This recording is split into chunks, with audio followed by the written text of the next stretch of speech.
मग अशा वेळेला पुरुषांनी लग्नानंतर स्वतःच्या महत्वाकांक्षेला का मुरड घालली?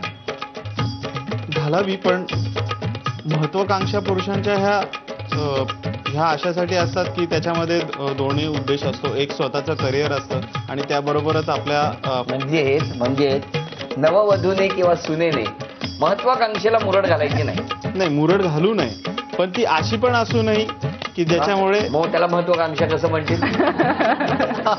सगळंच हेच ठरवणार काय? बाबा तुमचं काय म्हणणं?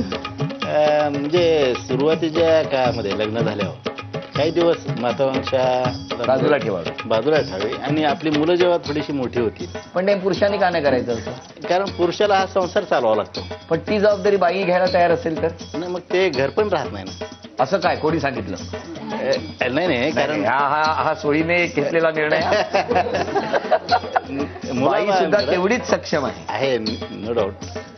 प्रत्येक क्षेत्रामध्ये महिला आघाडीवर. ऐका मी काही तुम्हाला खरंच कोर्टात नाही उभं करत आहे, तर थोडक्यात ही प्रत्येकाची मतं असू शकतात. तुमचं काय म्हणणं आहे? घालू नये? नाही घालू नये. चला असू, प्रत्येकाची मत आहे. तुमच्याकडे काय? अजिबात घालू नये. अजिबात घालू नये. मला वाटतं नाही घालावी. मुरड नाही घालावी. बरं आपलं काय म्हणणं आहे? महत्वाकांक्षा पाहिजे. नाही, पण ती स्वतःच्या महत्वाकांक्षेला मुरड घालावी का? नाही घालू नये. म्हणजे समजा उद्या तुमचं लग्न करणारी ही कोणी मुलगी असेल, तिने लग्न करून आल्यानंतर दुसऱ्या दिवशी सांगितलं की आता मला 15 दिवस माझ्या कामासाठी परदेशात जायचंय, तर तुम्ही जायला देणार? तेवढ्या स्पेसिफिक पिरियडसाठी. आणि त्याच्यानंतर तिने फोन केला की आणखीन 2 महिने जायचंय.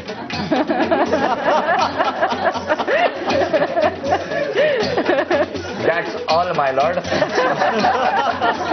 ही झाली प्रत्येकाची मतं. पण आता ती कागदावर उमटवायची वेळ आली. ज्यांना सासूबाईंचं बरोबर वाटतं त्यांनी सासूबाई असं म्हणायचं, ज्यांना सुनबाईंचं बरोबर वाटतं त्यांनी सुनबाई.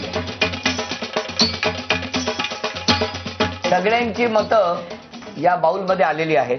आता मी काही प्रश्न विचारतो. पहिला प्रश्न आहे, घराच्या कोर्टाची जज कोण आहे? या घराच्या म्हणजे हे जे कुटुंब आहे याच्या जज कोण आहे?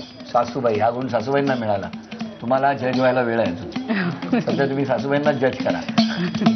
पुढचा प्रश्न, कुणाच्या नावाची पॉलिसी जास्त चालेल या दोघींपैकी? प्रियंका, गीता अशी जर पॉलिसीला नावं दिली तर कुठली पॉलिसी जास्त घेते?